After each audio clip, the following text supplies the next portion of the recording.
Hi guys, let's look at this simple question that we have here. We're asked if x varies directly as y, and when x is equal to 5, y is equal to 20, find the relationship between x and y. So this is a simple question involving variation. There are different types of variation, but in this particular question, we're looking at direct variation. Direct variation is a situation where we are comparing two quantities, and in this situation, as one quantity is increasing in value, the second quantity is also increasing in value. So the two quantities we are comparing are x and y. So we are told that when x is equal to 5, y is equal to 20.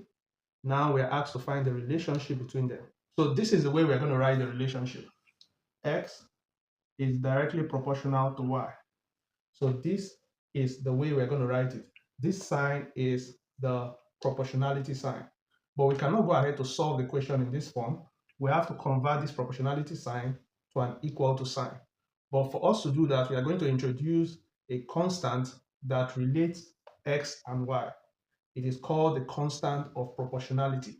So we're going to have x is equal to, so we have changed the proportionality sign to equal to sign, and then we're going to introduce ky. So k is the constant of proportionality. It doesn't change.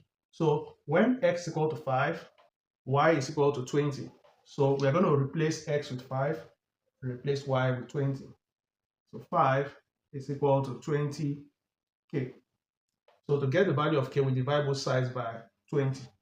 5 all over 20 is equal to 20k all over 20. 20 is going to cancel out 20. 5 divided by 20 is going to give us 1 over 4. So k, which is a constant value, is equal to 1 over 4. This means k is the bond between y and x, and its value is 1 over 4. So for us to write the relationship between them, it means that we are going to replace k with 1 over 4.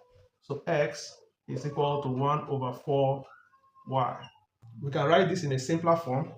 X is equal to y all over 4. So this is the relationship between x and y. This relationship helps us to find one of the quantities when the other quantity is given.